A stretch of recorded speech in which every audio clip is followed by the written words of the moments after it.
is Anirudh Narayanan, a 11th grader at King High School, who is the avid Toastmaster, and he's the part of the Toastmaster District 48 Youth Leadership Ambassador.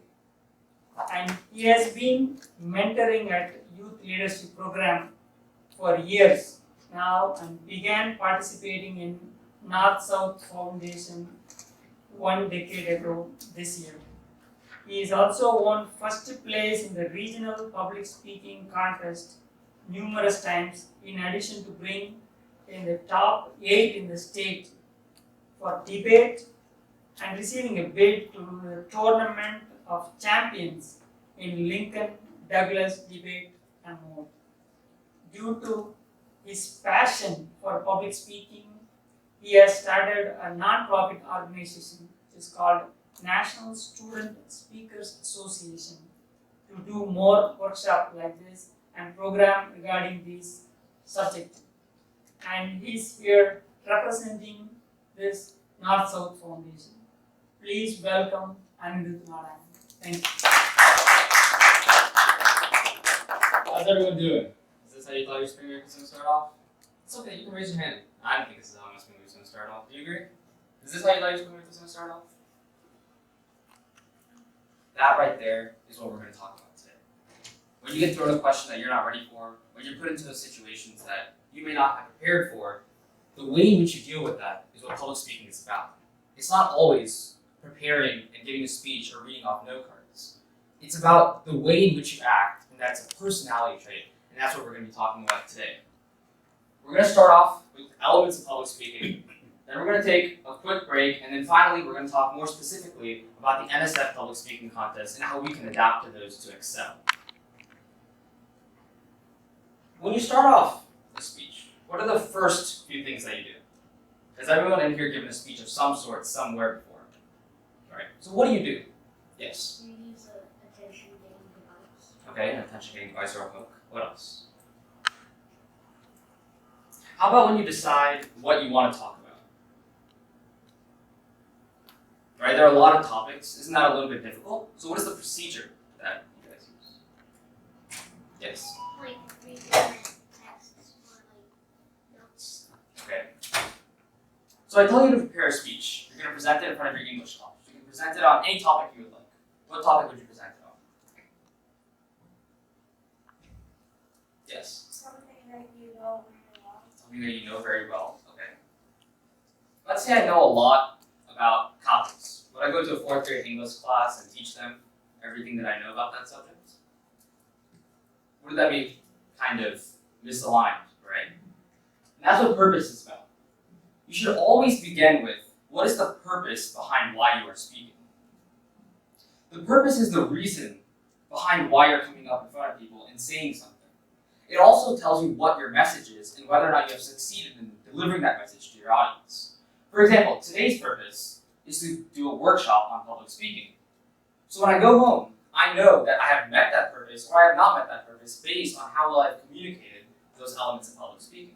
And the same way, when you deliver a speech, such as for NSF, you want to ask yourself, what is the purpose behind why I'm delivering this speech, and how can I adjust the way in which I give this speech to meet those criteria?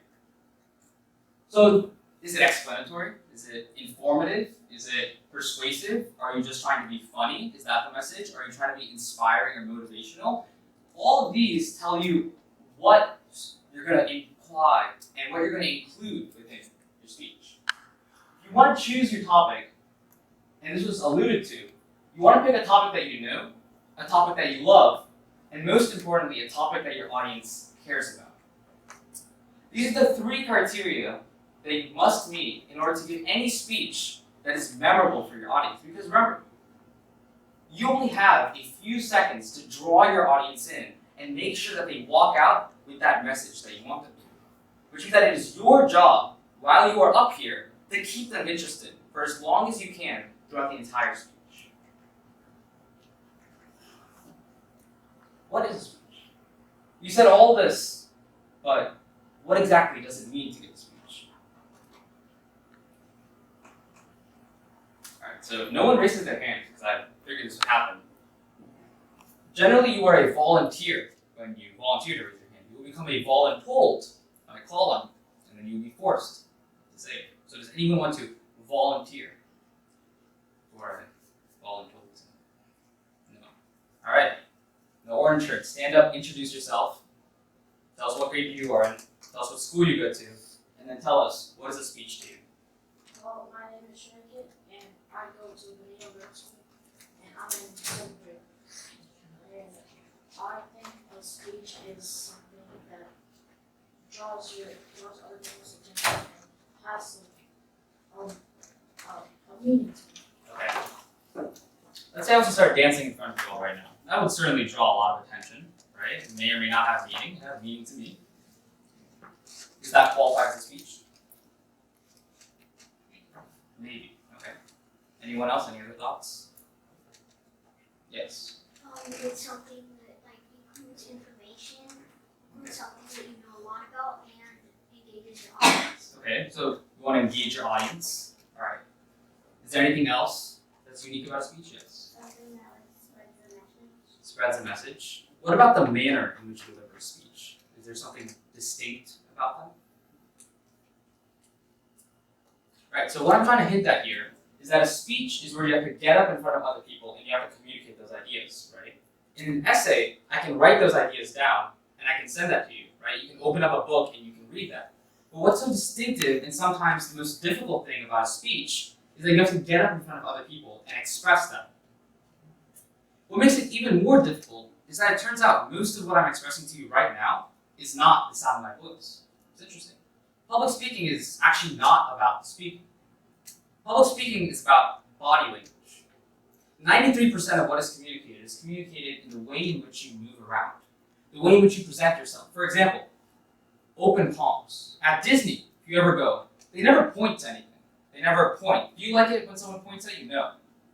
You always use an open hand with your palm facing toward the audience. If you watch any of the Toastmaster World Champion speeches, they always have their hands right here in their resting position, and whenever they gesture, it's like this.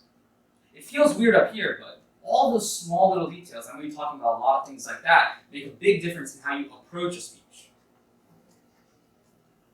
But most importantly, it is a story. Speeches are stories that you are communicating. Even an informative speech, even a persuasive speech, any sort of speech that you are delivering is always, in some fundamental form or nature, going to be about a story. You pick these stories and these main points, just like what we talked about on the last slide, based on your purpose. So for example, if I've identified that I want to give an informative speech about climate change, it's a very popular, common topic, I'm going to think about some stories and some main points that link back to them. Maybe I could talk about how climate change has affected people in Norway with rising sea levels, or maybe in Iceland, how there's a fear of the fact that the water level could rise and the country could be overflowed. Or maybe even right here in Tampa, about how after climate change happens, there's going to be Miami as an island and then the rest of the country. All of these different things are all sample stories, main points that you pick and choose based on what your purpose is. You don't throw random ones in there for the sake of throwing it in. Humans remember stories that move them, not numbers. A lot of speeches will start out this way. Did you know that 94% of people believe X thing to be true? Right? The thing about numbers is that that's all they are. They are numbers. I can say as many numbers as I would like, but that does not mean that you will remember them. Has anyone in here ever tried to memorize a speech before? What was the hardest part about memorizing a speech? Wasn't it the numbers, the statistics, right? And every single time you messed up one of those statistics, everything kind of just went off the rails. And then you found it so difficult to get back on. And that's why in a speech, again, there's a distinction between a speech and an essay. In an essay, you use as many numbers as you possibly can, right? You throw in all of the statistics. But in a speech, you are trying to move your audience with your message so that they walk out the door remembering that message. And the way in which you do that is by delivering a story. This story needs to have an underlying message that encapsulates what your speech is about. In other words, when you remember what that story is, when you try to remember later on, what was the speech about, that one story should be enough to remember everything that you're talking about. Which is why identifying your purpose behind the speech is so important. Now that we've gone over the more ideological aspects of creating a speech, let's talk about the actual elements within it. What are some elements to the speech? Yes. You need like a hook where you engage the audience, Okay. and you need your riddles, like your reasons or your whys. Okay, your reasons, your whys, introduction. Yes. You need your evidence. Yes. You need a strong statement. Okay. You need like body paragraphs to support the reason why you think that you choose that reason. Okay, so right now we've established that there's an introduction where you state your opinion, and then you have body points or paragraphs that talk about why that reasoning is true. Is that all the parts that there are to a speech? Yes.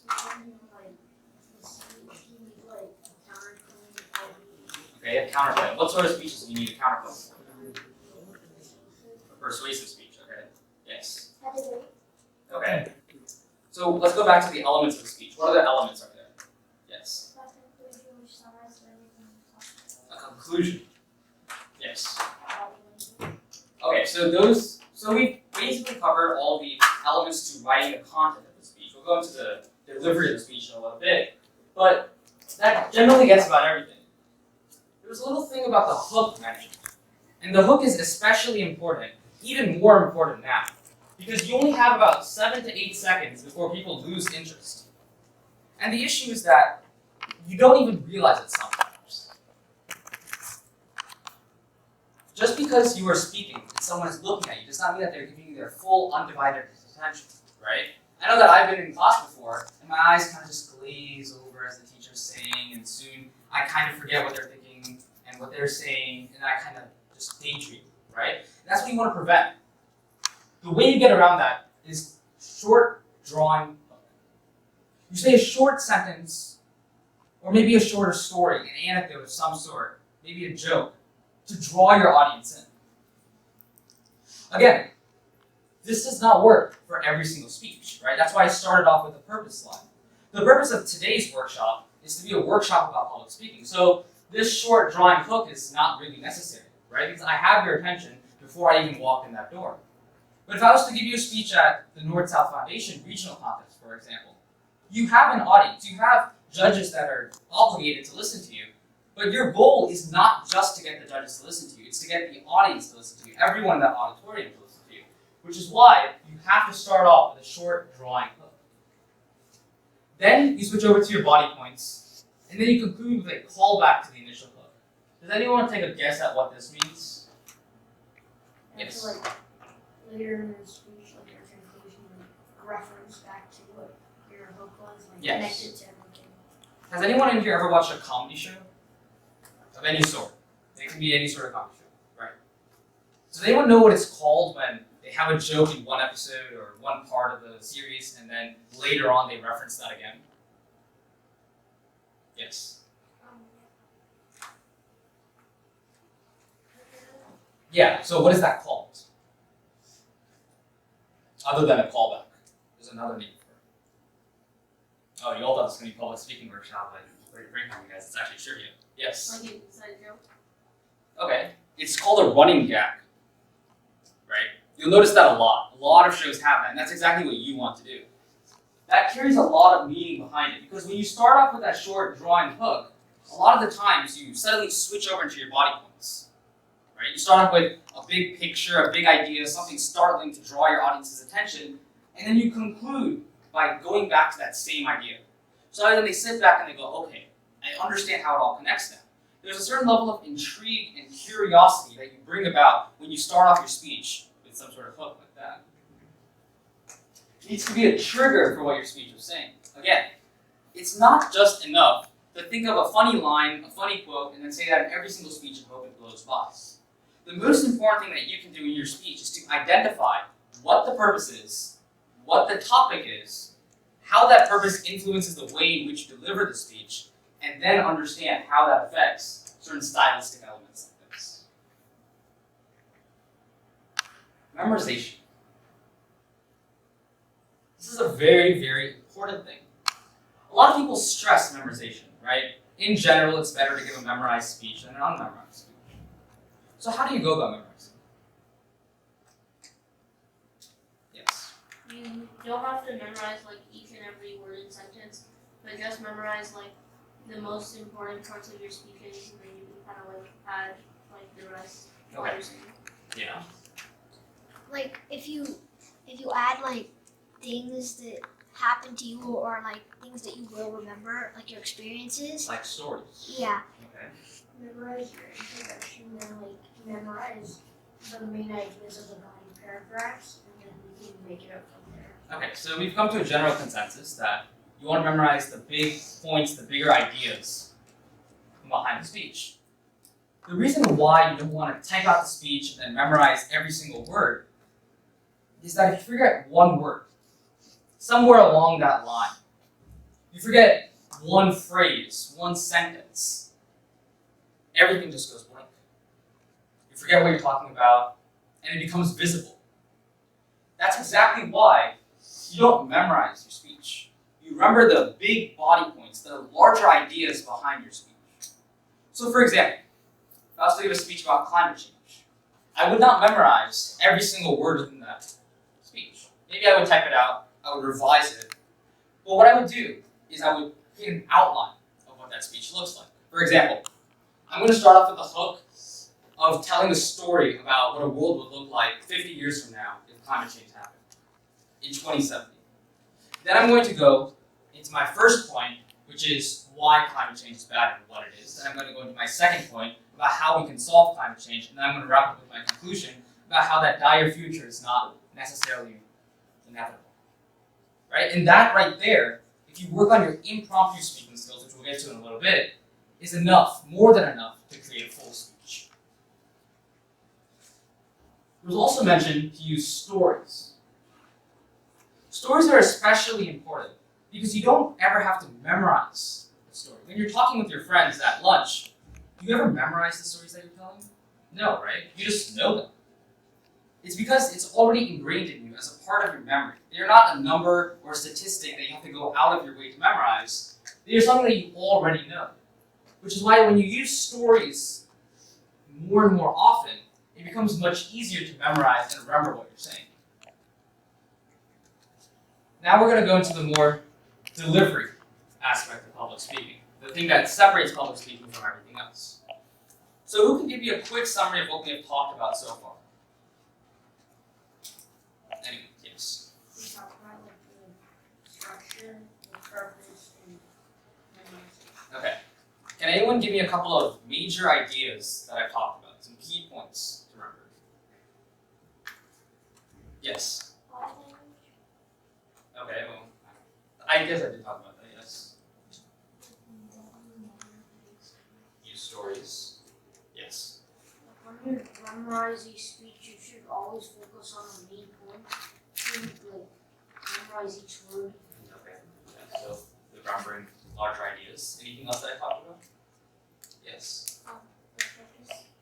Okay, good. So everything that I said was remembered easily, right? That's very important because you don't want to be talking about a lot of ideas. You want to try and keep the number of ideas that you're talking about to a short, limited number. Now keep in mind that this is not a normal speech, so I will not be able to use a lot of these tactics. But the general idea is you want to use something called the rule of three. You find that people use 3 different points within their speech. They'll say things in a pattern of 3 separated by commas. There's a lot of ways in which you can use the rule of 3, and that makes your speech even more powerful. But now let's talk about the way in which you present what you have prepared. The first thing that you want to do, and we've already talked about this, is body gestures. There are a lot of subtle things when it comes to body gestures. For example, what is implied if I was to do this as I was talking? Yes? Maybe you're talking about something serious. Something serious, You're a bit frustrated right right? I didn't even say it, I just went like that. Right? I didn't even make a face. Now, let me do the face. You're very angry about something. Right. See, all of that just from that one expression. What if I was to go like this? Yeah, now. You're shy. you're shy. Right? When you round your shoulders inward. Yes, You're scared or nervous. you're scared. What if I go like this? Yeah, You're like bold or like Bold. Like kind of overconfident. Okay, well, you're not nervous and you're confident in yourself. yeah, right? Okay. So overconfidence, right? Something you're careful of.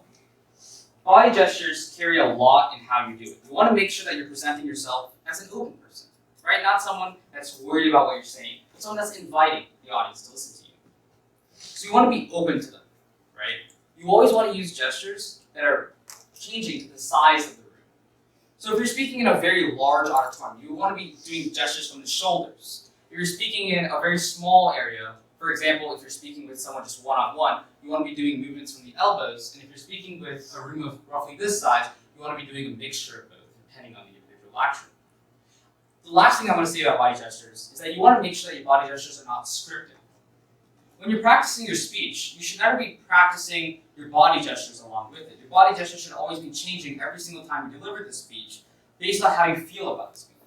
Your body gestures and everything else you do in the delivery aspect of speaking should always accompany and exemplify what you are doing.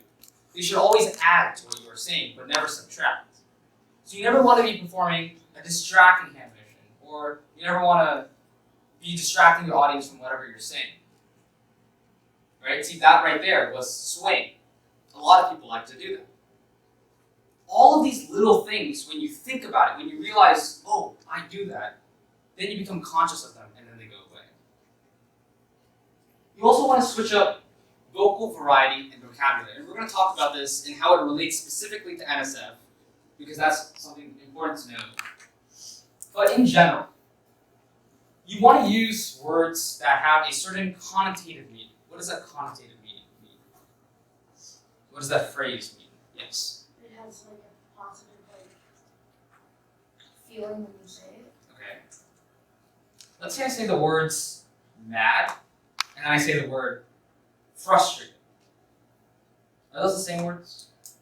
Yes. Frustrated is when you are like not happy. That's a thing. I mean, you think they're different. I think mine is when you are like you don't like it or it's just not a happy feeling. Okay. So what is the difference between saying the word frustrated and saying the word mad? I know they're spelled differently, but is there anything else different? Yes. Well, frustrated is like a bit higher like vocabulary. Okay. Yes. So frustrated is more intense than mad. Like they're synonyms, but their definitions aren't exactly the same. Yeah, that's exactly the point. Each word that you say has a certain underlying meaning to it. This is what the phrase connotation means. When I say the word frustrated, there's something carried across without me even having to clarify it. When you say frustrated, you think of someone that has tried to work with you, but then you still continue to make them mad. But if I was to say mad in general, right? There's so many different things that mad can be. It's just a general, bare level word. So when you use words like delighted instead of happy, or if you use a word like frustrated instead of mad, it changes the way in which you speak.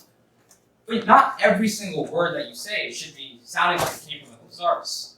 You want to remember that every word you use, every action you take in a speech has to have some purpose behind it, which is why you should use vocal variety and advanced vocabulary when it benefits what you're saying, not when it detracts.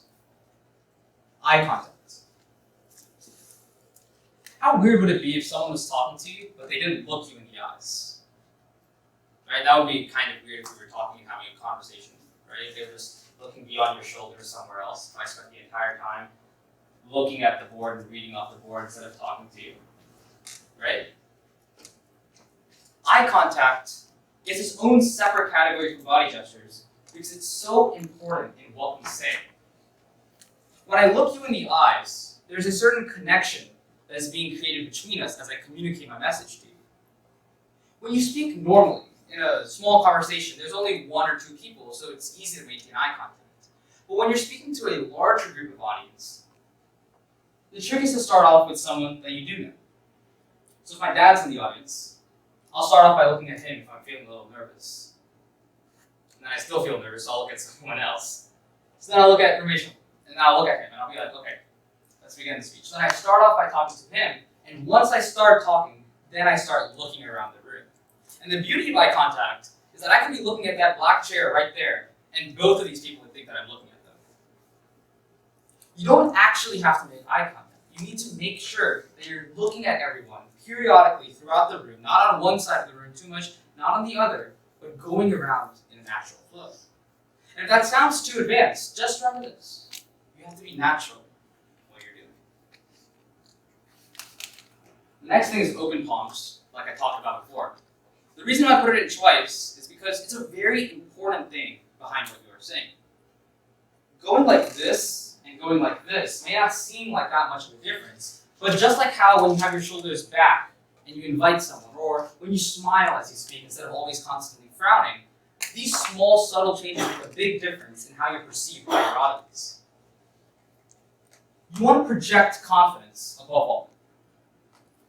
All of these things on this list are all very technical. All the things that I've talked about with writing a speech are very technical things. Not every single great speaker will be going through, sitting down and asking themselves, what is my purpose? What do I want to do regarding this? I want to have open palms.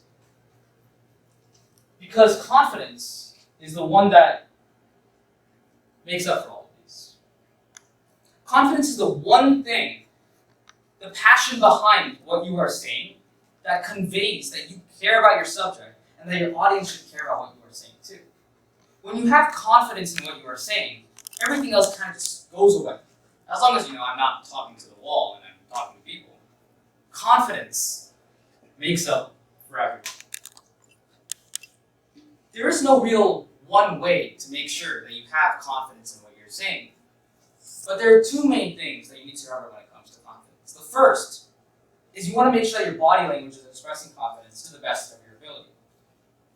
There are a lot of subtle movements that nervous people have when they talk. And if you are not confident, you will have these nervous tics too. I have them a lot myself. For example, you will sway a little bit. You will look down a lot. Right? Your hands will move a little bit wildly. And then as you become a little bit more intermediate, then you start piecing around a lot, constantly. Right? And that's what confidence is about. It's about having the control and power in what you are doing to make sure, again, that everything you are doing has a reason or a purpose behind it. The last thing we're going to talk about in delivery is filler words. Can anyone define for me what a filler word is? Yes. Words that are used to like it's like or something that's just to fill up the space between this. Can we make a list really quick? What are all the filler words that we know? Say them out. So, any others? You know, that's a good one. Like, But,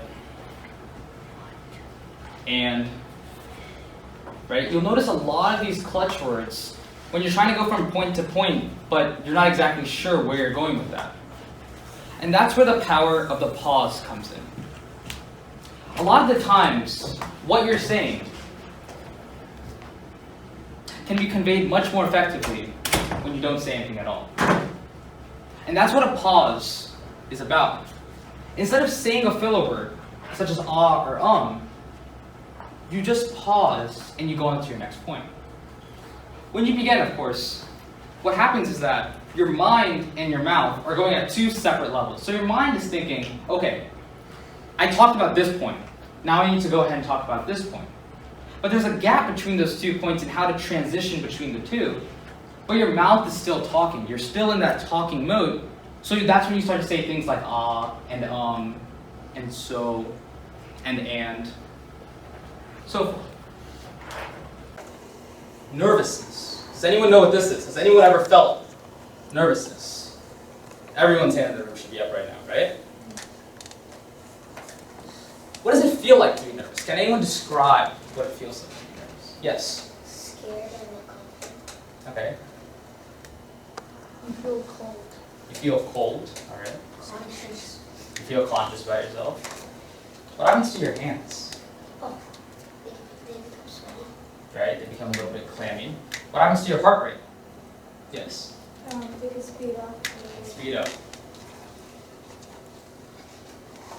What does it feel like to be excited? Doesn't your heart rate go up? Right?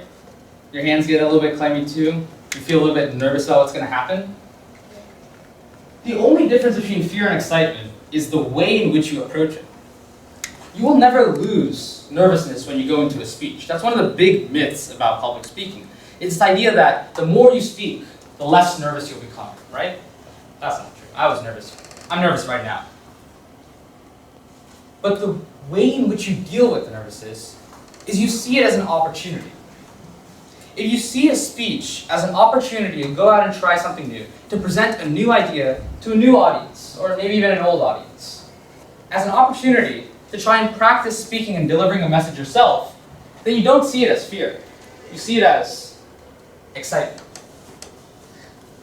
The reason why this is so important is because when you are nervous, when you think of yourself as being nervous, and when you say, okay, I have something to fear, that's when all of those little things start to pop in without you realizing. That's when you start to sway. That's when your nervous tics come into play. So if you view it as excitement, this is one of those things that will change the way in which you speak. Before we continue any further, let's take a quick survey. What is impromptu speaking? Yes.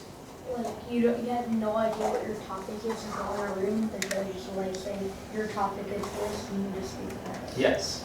Everything that we have talked about so far is when you can sit in a room and you can say, okay, I have this topic coming up. I'm going to select this topic, right? The example that I used was climate change. And then you say, okay, I'm going to have this purpose. I'm going to have a purpose of informing my audience about what climate change is and what we can do. And at the end, I'm going to try to persuade them to try and solve climate change. But not every single time you'll have the opportunity to try and script out what you're going to say and have some notes in your hand. And that's what impromptu speaking is about. It's about unprepared, quick speeches with little to no prep time. NorthSouth Foundation gives you 30 minutes, but Toastmasters Table Topics gives you 10 seconds. Practice for the 10 seconds so that you will excel in the 30 minutes. And not only that, when you have experience with impromptu speaking, you can come up with those topics around those broad points very easily. So when I know, for example, that I will first want to talk about what climate change is, if I have experience with impromptu speaking, if I can come up with those ideas off the top of my head, then I know I'm going to talk about how climate change warms the earth, and it's because we have less ozone, or something like that. I'm not entirely sure what climate change is. Alright. Oh, and that's another thing. Sometimes, if you ever try to add humor into a speech, a lot of the times, based on who your audience is, it may not go well. Don't get caught up on it. Right? I've tried a couple times. I'm going to keep on trying. We'll see if it works. The prep method. This is an important organizational tool when it comes to impromptu speaking. This is the order. It goes point, reasoning, example, and then point. The reason why there's a method behind impromptu speaking is that when someone gives you a topic, you just say random things on and on and on. Right? If I was to give you a topic of colored pencils, you throw as many facts in as possible to hit that 1 minute requirement, right? That's your general strategy. There's not really any coherence. It's not really a speech. There's no organizational structure, right? If I was to call you up right now and ask you to give a speech, that's how it would go, right? That's exactly what the prep method is about. And we're going to practice this a little bit later toward the end of the session today. Because the beauty of it is that I do not follow this prep method. I used to follow it when I was younger. Because what this prep method teaches you is an organizational structure behind what you are saying. As you get more experience, as you practice doing table topics more and more, as you get these sorts of opportunities, then you break out of this method. We'll be doing some examples later on, but make sure you guys write that down. This is a very important sort of method when it comes to impromptu speaking. Okay. We're going to take a quick 5-minute break now. We talked about a lot of stuff when it comes to public speaking. Make sure you remember, because there's going to be a quiz at the very end as to all the things that I've been talking about. And remember, there are 3 main things that we've talked about up to this point. The first is behind the scenes, when you're writing your speech, when you're drafting your speech, when you're thinking about the larger sort of purpose behind what you're saying, why you're saying it, and what to include in it. We've talked about the delivery behind your speech. And thirdly, we've talked about impromptu speaking, when you have to give that speech without any sort of preparation and you have to go in. Talk about NorthSouth Foundation just for a few minutes. As a chapter director, we do have this NorthSouth Foundation Tampa Regionals for more than 10 years. And we have been conducting this contest that includes spelling bee, vocabulary bee, math bee, science bee, geography bee, essay writing, and public speaking. All those contests for kids from kindergarten all the way to high school. One of the major objectives of this NorthSouth Foundation that was started by Dr. Ratnam Chitturi from Chicago, that was 30 years back. The main goal is to enrich education among our Indian community students. At the same time, give back to our own community in India. Particularly, his goal was to provide scholarship, financial support for needy, underprivileged families, students who are doing professional courses like engineering, medicine, or polytechnic, or nursing, those type of courses in India. We do have 40 centers from all the way from Kanyakumari to Kashmir. All those 40 centers are run by volunteers who accept applications on scholarships, and they scrutinize based on their family income, and they go through all those procedures and approve, and they provide the scholarship on an annual basis. We give $250 per student per year for all those 4 years or 5 years courses. So that is the benefit we are giving back to our community. On a yearly basis, we are providing around 2,000 to 2,500 scholarships to students in India. That is overall objective of this NorthSouth Foundation mission. And coming back to this public speaking workshop, we'll continue our session by talking about how this NorthSouth Foundation public speaking contest works and how you can prepare for this contest. Let us welcome back Anirudh Narayanan for this. Thank you.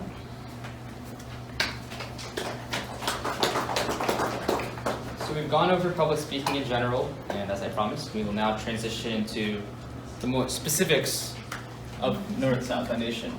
So for about the next 30-40 minutes, what I'm going to attempt to do is I'm going to try and case the event. So if you've ever watched one of those CSI type of shows, what they do whenever they get a crime scene is the first thing they do is they create a folder or a packet with all the information that they can find about that to try and solve the mystery, right?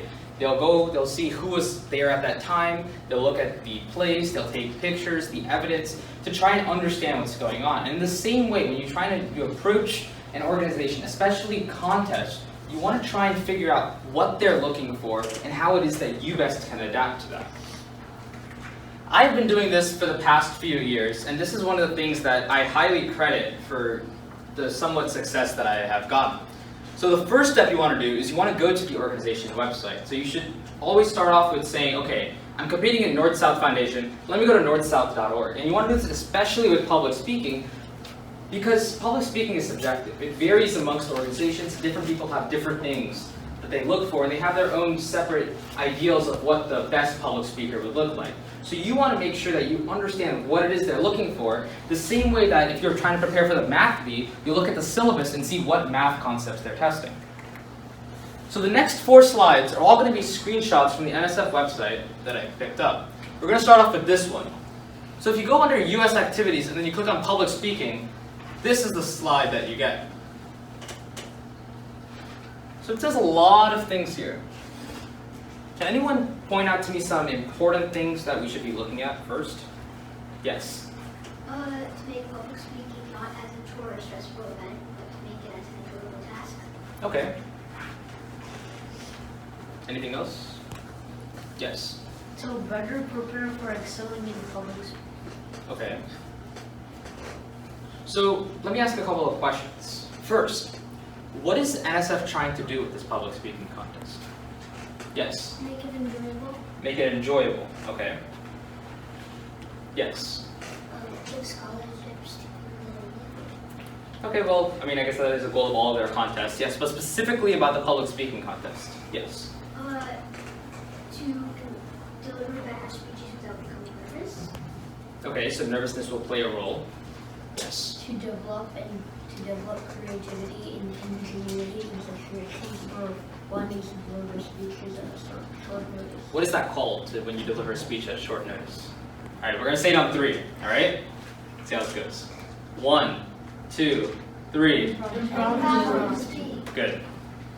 So this is very important because this means that it's not about preparing the speech a month in advance, but this means that it's going to be impromptu speaking that you get while you're there.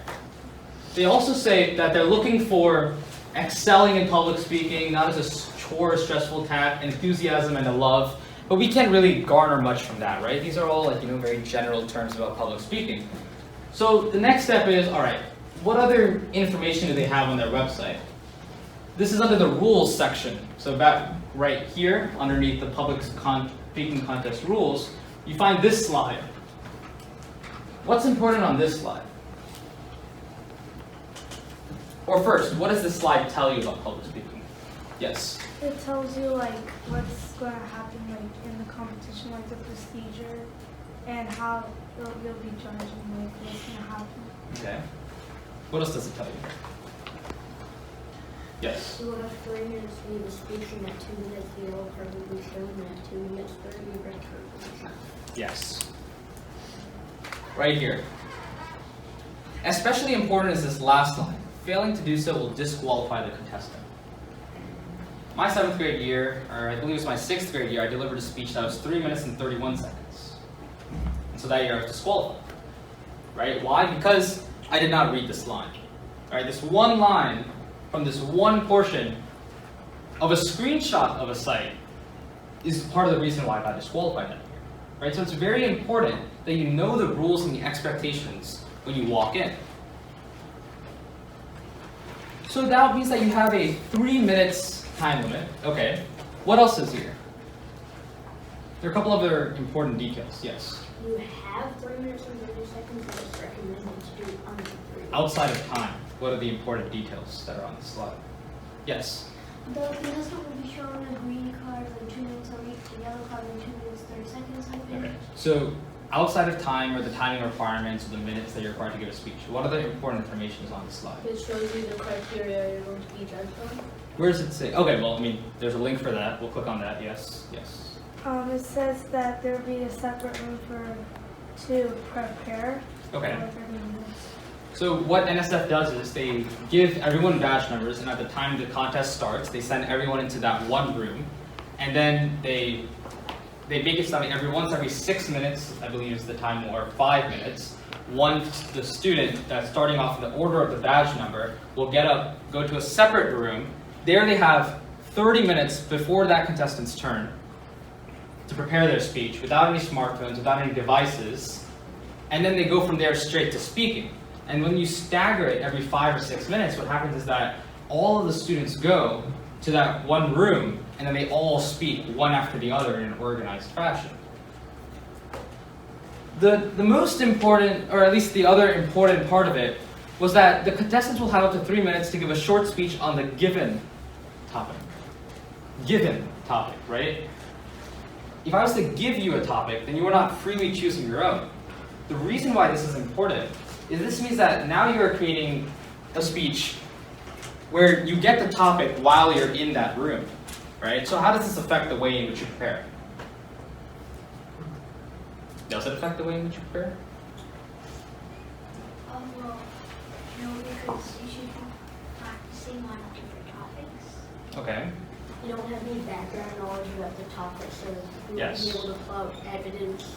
You want to practice giving speeches that you may not be as familiar with. That's why this 2-word quotation is important. Not every time will you have a speech topic that you will know a lot of background information to be able to stitch a speech together very quickly. Now, beyond that, that's the important parts of all of this. Now under judging rules. It says each contestant will be scored by a panel of 3 independent judges, and then the results will be announced right after the contest. But the important part that we want to click on is right here, guidelines for judging criteria. And that looks like this. Shows up in a PDF format. Why is this important, or is this important? Yes? Because then it like tells you what else the judges are expecting in your Okay. speech. Is there anything else? What do you do if it's not there? Yes? Then you won't know exactly if the church is looking for any.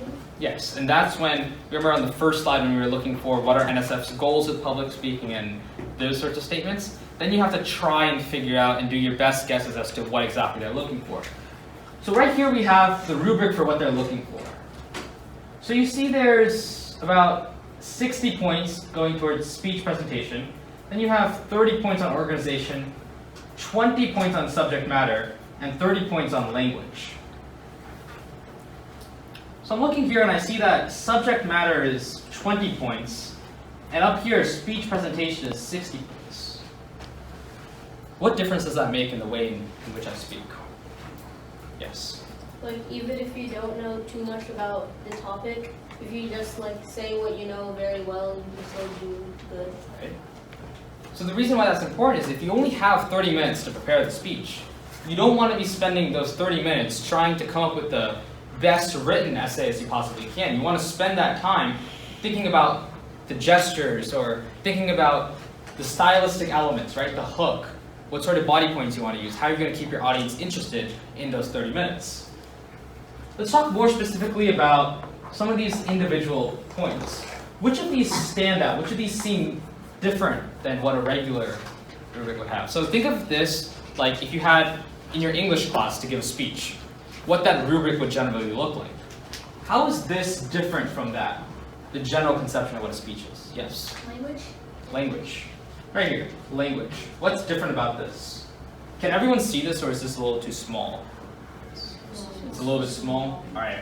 So I'll read them out then, because this is the largest I could get it. The first one is creativity. Second one is out-of-the-box thinking. Third is conviction and passion. The fourth is clarity and conciseness. The fifth is persuasive. And the sixth is motivating under speech presentation. Then under speech organization, you have introduction and conclusion, articulation and clarity. Subject matter, you have scope and presentation. And then under language, you have simple, intonation, and catch-all. Catch-all. Catch-all. Okay. Why is catch-all different here?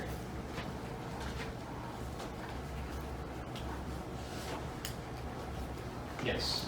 So if you're being judged in like your language arts class, they wouldn't be paying too much attention to if you were saying words like or Yeah. but Right. here they are. The filler words are not necessarily going to be as important in other formats or in other places that you may be giving a speech, but you'll find that they have a special emphasis on it here, right? In fact, it makes up a full 10 points of the entire scale that you're going to have. They weight the same as your introduction and conclusion. Is there anything else that stands out on this? Yes. So on the creativity, it says even if they're controversial. So Okay. like, if you're in like your language arts class and you're talking about like politics or a topic like your teacher like might not like, they might give you points off. Okay, so it may not necessarily mean that you should try and be controversial, but you shouldn't be afraid to, maybe. So, under creativity, how does this affect the way in which you were to give the speech? Yes. Like you can't really give too much like statistics and data and stuff. Yes. You want to give stories, right? You want to come up with your own unique interpretation. Now, the reason why that one little box up there that's kind of blurry for the people in the back is so important is that when you're sitting in that room for 30 minutes, you want to try and think of a unique perspective, something that's memorable for the judges, right? We already established that in the rules, there are going to be a significant number of participants, right? There'll be 10, 11 kids. They'll be going one after the other, all one after the other, right? Staggered. Which means the judges will be sitting there and will be writing down notes on every single person, one after the other after the other. Which means it becomes even more important for you to try to be memorable in what you're saying, and this creativity aspect is going to play a very big role in making sure that happens. Is there anything else here? And that's sort of similar to the out-of-the-box thinking that is important. right here, if you go to introduction and conclusion, by considering larger questions relating to modern society or to other works, etc., goes further in some way, right? And this links back to the out-of-box thinking that you have. So when you get your topic, it's not always just saying, okay, what is the best way that I can deliver the topic? It becomes about what is the best way in which I can deliver the topic and go further in some way.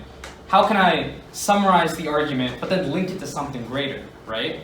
Why is this relevant? How does this affect the way in which you practice or you write down your speech? Okay, can someone say to me what this introduction conclusion, what is significant about this, the line that I just read? Yes. Like, instead of like in an essay when you're writing a conclusion, you're basically just summarizing everything. But here it says it goes further in some way by considering larger questions. Goes further in some way. Okay. What impact does this have when you're writing your speech? Yes. So you kind of have to talk about like how it affects us and like How it affects what's us. important to us. Exactly. What can we do about whatever you're talking about, right? How can I take action about your subject matter? This also has the implication that when you're writing your speech, when you're finding the body points, you want to make sure that it's something that you can link back to something larger, right? You don't want to be writing a speech about climate change that somehow, for some reason, you cannot link it back to a larger thing or a call to action. And it also reminds you that you need to make sure that you have those sort of things, right? Those sort of call to actions, those moments where you motivate the audience to do something about what it is that you're talking about. We spent a lot of time on this slide, but the last thing I want to talk about is when it comes to here, subject matter. It says the structure is logical and easy to flow and that this stays within the assigned topic. And there are no unsupported generalizations or assumptions, right? And if you look at this, this is 20 points. So when you're in those 30 minutes is not that long of a time, and you have to write an entire speech, the reason why that's so important is that when you're there for those 30 minutes, your mindset should not be, how can I write a speech in 30 minutes? Your mindset should be, how can I write a speech in 10 minutes? And how can I practice for the next 20? Right? You have twice as many points coming from this section, the way in which you present the speech. Why would you not spend twice as much time on it as well? One of the biggest differences you'll see when you're inside that room is that the faster you write, the more ideas that you have down on that sheet of paper in the shorter amount of time, it leaves you with a moment to practice what you're going to say. To go through and say, okay, at this moment, I want to have a pause for my audience. At this moment, I want to say this phrase multiple times. Or as you go through, you're like, wait, this doesn't make sense now that I'm saying it out loud. All of those moments are important when it comes to speech presentation because that is all linking back into the way in which you deliver the speech. Now we're going to go into the preparation slide that they have online. Right? See how much information there is from a site online? Sample topics. Okay, why is this important? Why do I need to know what sample topics there? Why can't I just go and it's an impromptu speech anyway? Yes? Because if you're like trying to practice speeches like you're not so familiar with, you might practice speeches that they're definitely not going to ask you. Yes. Right? You want to practice your speeches, your topics, you want to think about these ideas in ways that are actually applicable to what it is that you are saying. Can someone read this out for me? Yes. GPS, an agreement is provided. Describe a project that you and your friends might undertake during the week of spring break that will help a section of the community or individuals that are less fortunate. Okay, so you've seen this topic just now. I hand it to you on a sheet of paper. What are your first initial thoughts about this topic? Keeping in mind everything that we just talked about when it came to the rubric. If I was to hand you this topic and tell you you have 30 minutes, what are you going to do? Yes? Like, first, think about what would happen in that scenario. Okay. So tell me, what does that mean? What scenario would you do?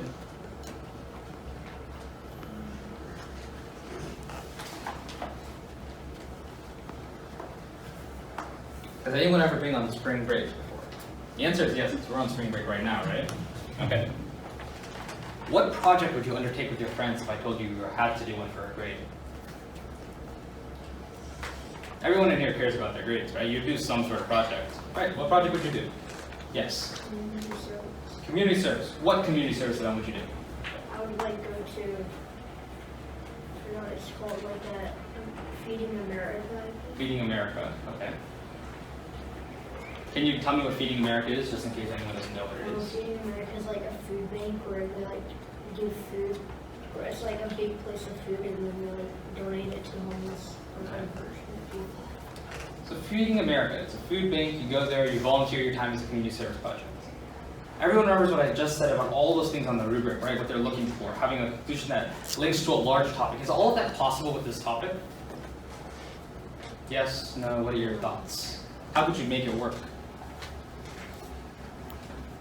Yes. Yeah, it can work because you can make up a story about how homeless are suffering and how we're taking things for granted and how we could. Yeah, right, you can start off with that. Then you can end with the conclusion of linking it back to how we can all go and volunteer, right? And then that gets you the points on the introduction and conclusion, and then you can think about your delivery. What are some delivery aspects? What are some important moments or phrases that I would want to have in the speech? Anyway. Remember, all of these people are talking. There's 11, 12 contestants.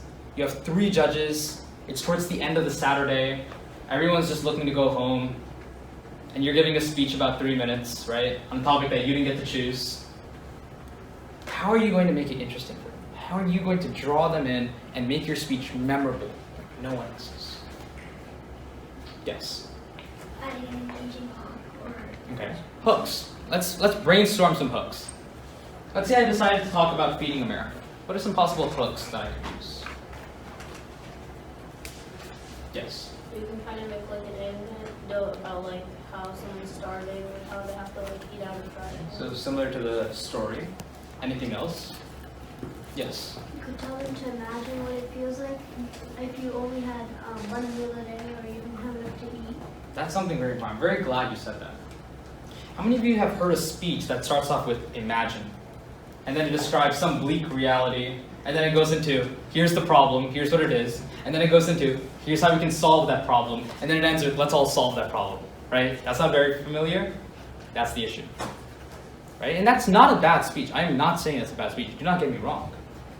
When you're thinking about it from a contest perspective, however, remember, you want your speech to be memorable. When those judges are sitting down at the end of all of the contestants, their question should not be, how do I determine who's first, second, and third? Their question should be, how do I determine who is second and third place? Right? Yours should be the clear, standing out, unique presentation that nails those uniqueness points, right? That nails all of those delivery points. But above all, remember, you want a story, you want some phrase, you want some line, something that encapsulates what you are saying. Right? We'll do the same thing for the senior public speaking.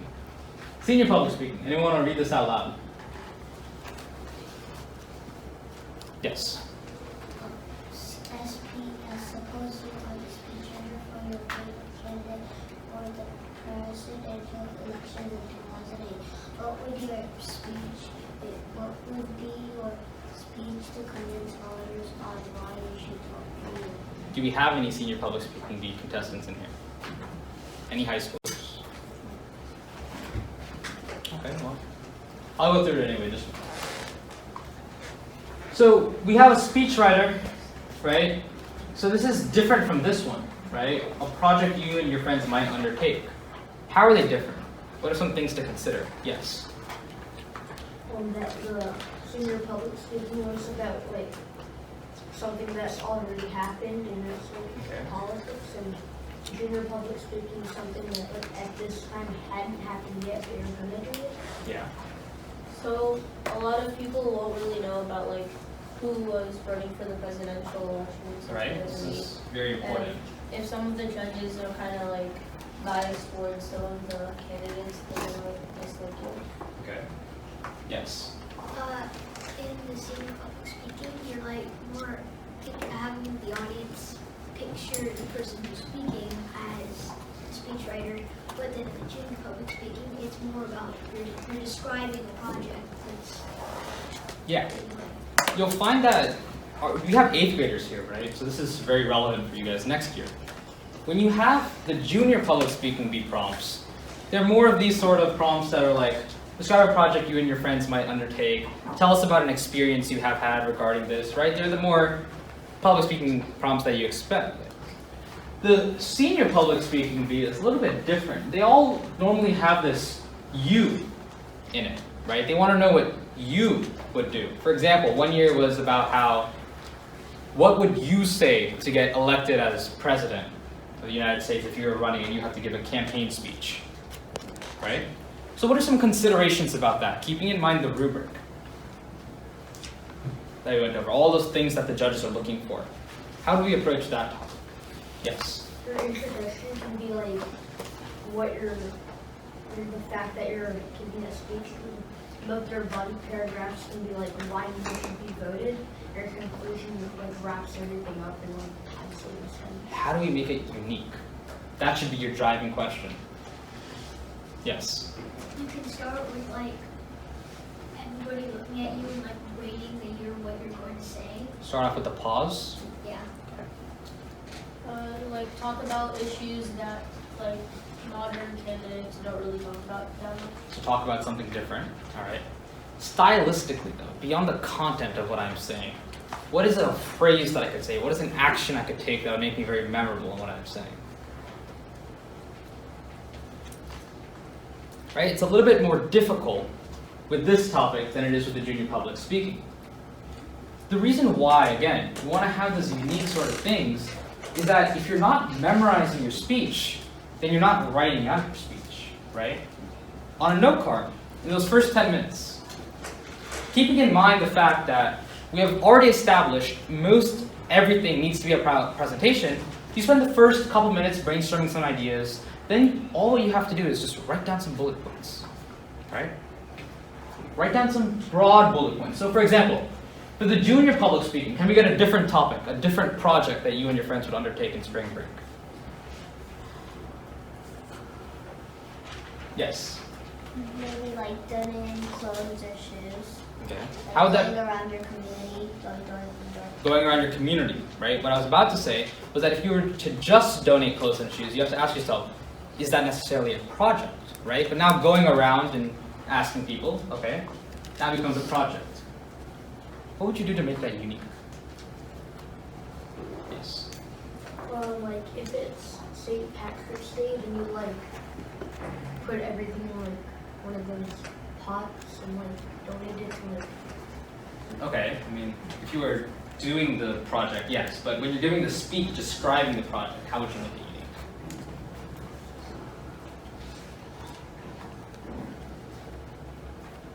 Okay, let's take a step back. When you first get approached with this question and you say, I want to talk about creating a project to donate clothes and food, what is the general idea? How would most people give a speech about it? Yes? They would start with like how some people can't afford these things for themselves, so they need other people to do it for them. Maybe a story, right, about other people. Yes? A question, A question.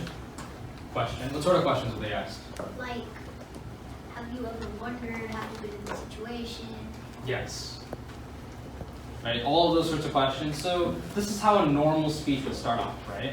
Again, so you know what a normal speech looks like. How do we make that unique? Right, this is what the crux of your 10 minutes should look like. This should be that one thing that you're trying to figure out, and throughout those 10, of course, you have to figure out the rest of what you're going to say, but this should be the main thing that really ties together your speech. Okay, so it's a little bit hard to think of it right now, right? So let's take a step back. Can you tell me some more details about your project? So you can like print out papers and send them around so and we could put like donation buckets around the whole community so that they can drop off clothes or shoes anytime. Okay. So when you ask yourself what exactly it is that you're talking about, you want to ask yourself a series of direct questions, right? So you want to ask yourself questions and answer these, right? So, for example, where are you doing? What is the scope of this project? Well, once I collect all those shoes or clothes, I'll send them to charities or Okay. Which charities? um, They don't have to be specific. Just like in general, are you looking to send it to a charity that gives it away for free on Sundays? Or are you looking to send it to the Salvation Army where someone can go and buy it at a lower price? to like people who are less fortunate, like it asks them the question like they don't have much and they can't afford to buy these. Who are you getting the clothes and food from? I'm getting them from my neighbors or my people in my community. What's the strategy to go to? Do you go and knock on everyone's door? Do you put up a flyer? Do you create an advertisement? Do you create a video? How do you go about getting these resources? Well, I persuade them, and actually more than one way. I could do flyers too. All of that, right? Does anyone have an idea now about any one of those things that could be adapted into a unique, interesting speech? Okay, I'll do it. She said she could give a speech to her neighbor, right? Imagine a speech, instead of starting off with, imagine you were less fortunate. That started off like this. Knock. I waited for the door to open.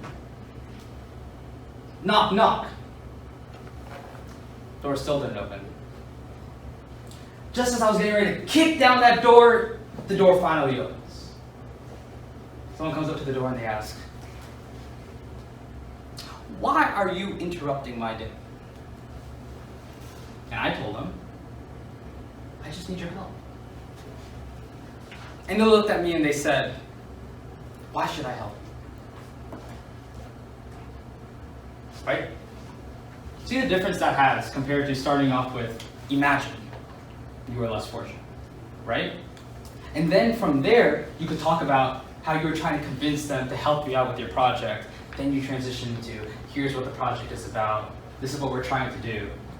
And then you conclude, right? So for example, an idea that I just thought of would be, if you concluded with, the next time you knock on someone's door, your door gets knocked on, ask what you can do for those that don't have a door to be knocked on. Or something like that, right? Some sort of line, some sort of phrase that you can say to link it all back together. Does everyone see what I'm trying to say now?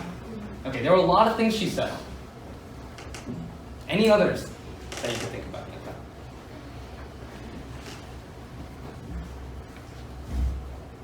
All right, we'll come back to this in a little bit, all right? Keep that in the back of your mind. So next we have books and references on this page. So we have schoolforchampions.com, kidsturncental.com, mhhe.com, selfgrowth.com/public. Is there anything significant about this? Yes.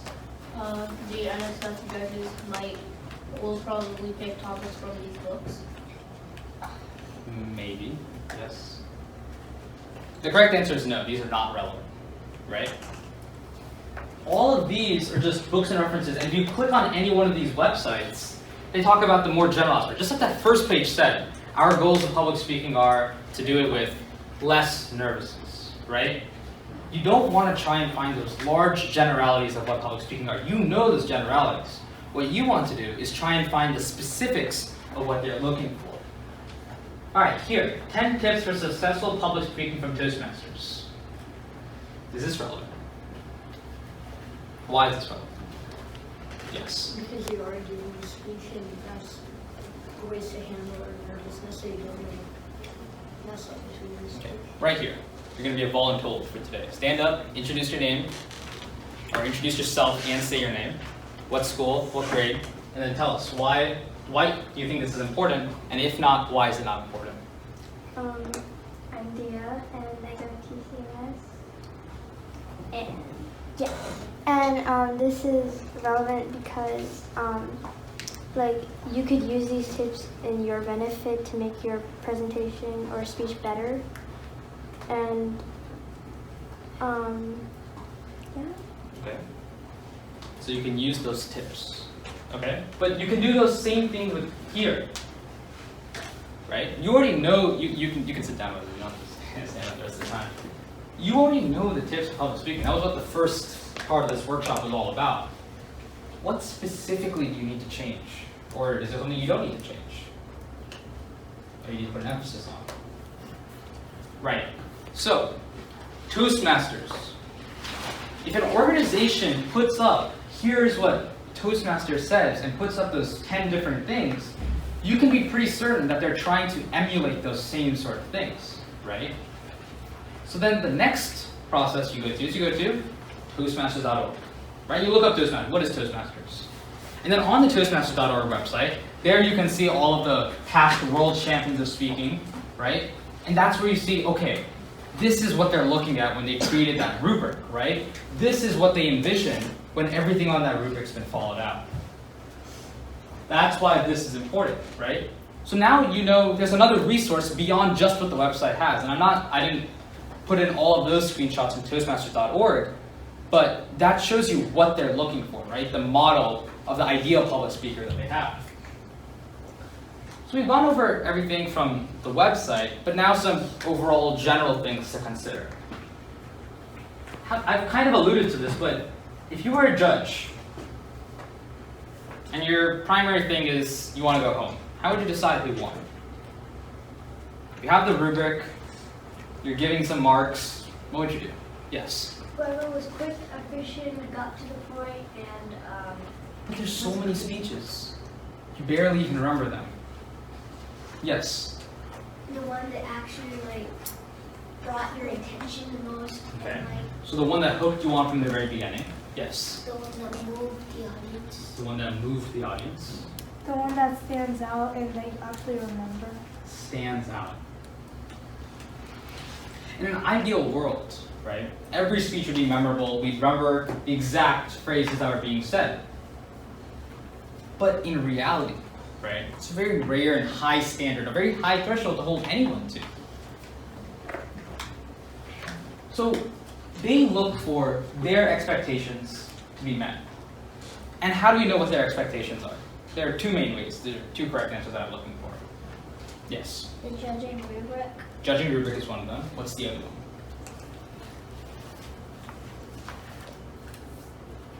Okay, what are all the things I talked about that are important? Yes. Okay, from specifically in the second half, talking about NSSA. What on their website would tell you what their judges are looking for beyond the judging rubric? Yes? The 10 tips for Toastmasters. Right there. Right, if I go to Toastmasters.org, if I look up on YouTube Toastmasters, and I see, wow, this speaker won world champion, and he doesn't, I don't really know what he said, but I do remember this one action he took, right? Or maybe it could be about a certain thing that they all do. Maybe they all say, my fellow contest master and audience members, or the way they introduce themselves, or something like that, right? Some mannerism that they all share in common, and you can look at them and see, this is what they're looking for as an ideal public speaker. This is what I need. Right? Again, memorable lines that remain well after you speak are the key. Even if you go first, the next day, someone should come up to you and say, you gave a great speech. I remember that one line you said about when you knocked on someone's door. It still sticks with me. Right? Those are the kinds of lines that separate you, make you very easy to remember into those judges' minds. And this is where full circle becomes even more important. What is full circle? I never called it this, but yes.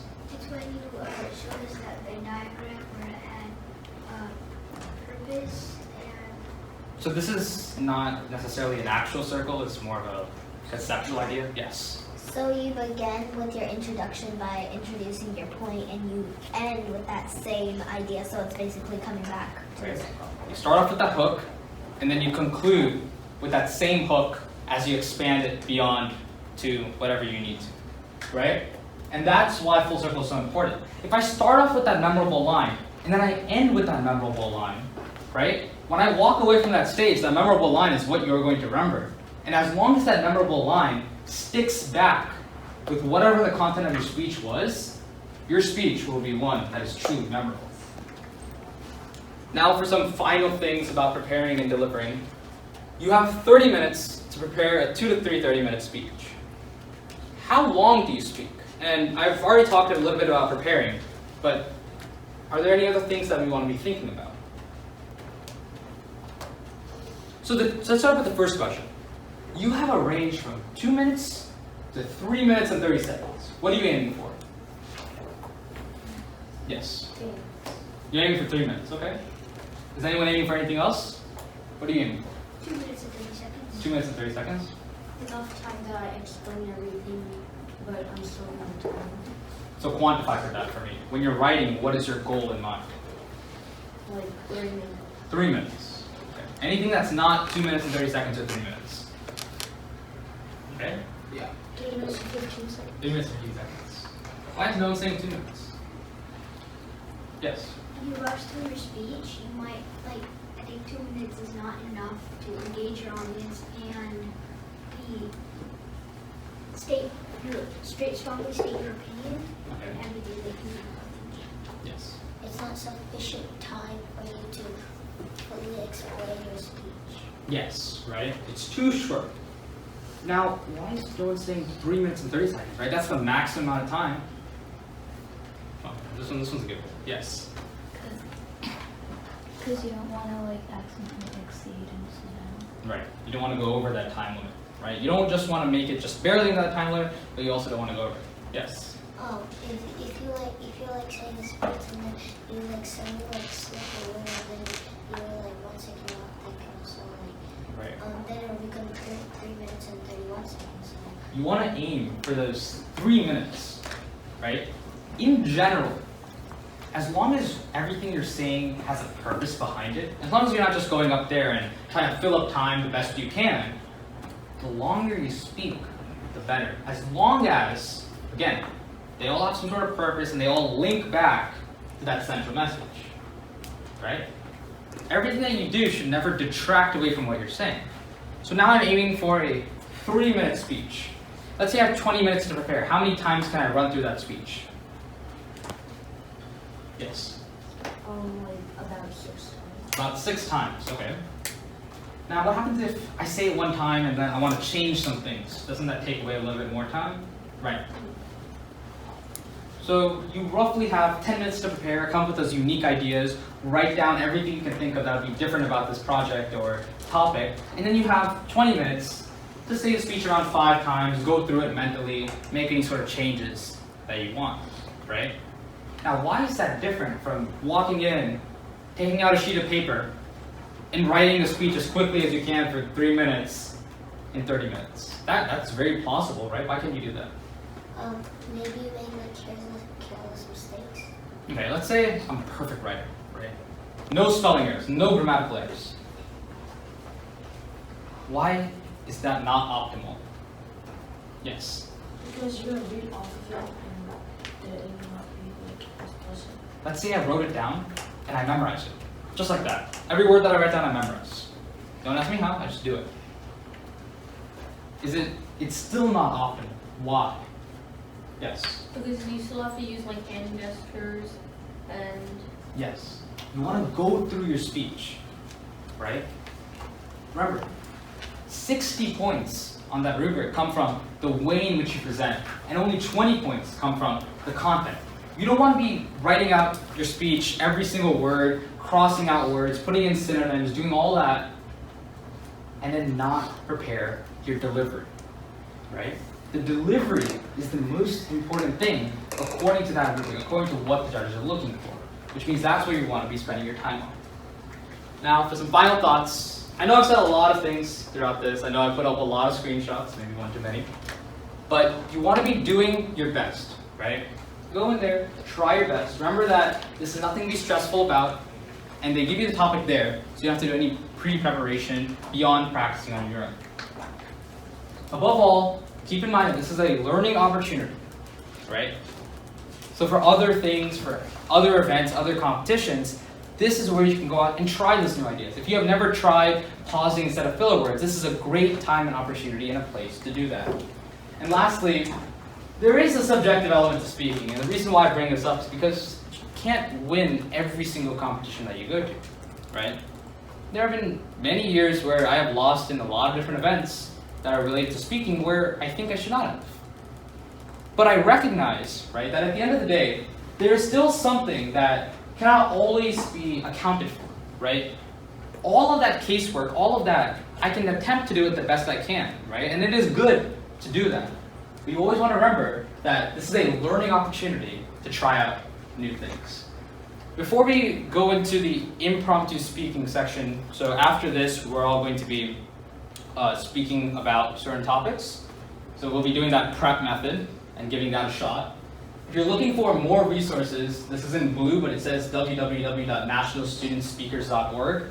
As was said in my introduction, me and a couple of my friends at King High School have come together and we started a nonprofit called National Student Speakers that tries to do specific things like this. We have a lot of resources on our website, and we're going to upload this video as well as the full PowerPoint presentation online so you can download it and look through it again if you would like.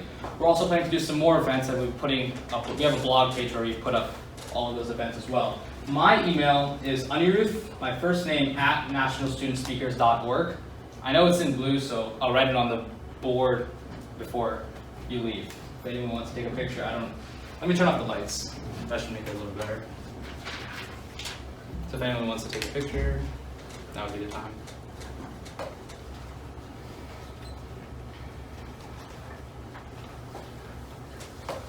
Okay. And I will ask Permission Uncle to send out an email with that. And now finally, before we go into the impromptu speaking, are there any final questions regarding anything? Yes. So when you're preparing for impromptu speech, so is it a good idea to make up false information? It's never a good idea to make up false information, no matter where you are. Sometimes you can get away with slightly more untrue statements, but you never want to be saying blatantly false information. If you don't, if your topic is why golf carts are dangerous, then can you be according to this and this, 90% of the No, you should never make up a statistic. You should just say a lot of people might die from golf carts because they flip, right? You never want to be throwing out fake statistics. Remember, yes. Can you if you're making a story about you're adding your experiences, can some of those experiences not actually happen but be logical? Yes. I've lied about a lot of experiences before, right? And when I say lie, it's not like I'm telling something that completely did not happen. I just stretch the truth a little bit here and there to make the picture look a little bit more nice, right? You want to make sure that, again, all the details that you're telling about your story are important and link back to what you're saying. If you're giving a motivational speech, you might want to, bring the audience down with you, right, and explain how you can come over any obstacle regardless of any sort of despair that may occur. But at the end of the day, you want to make sure that you are ending on a happy note, right? So you would try to not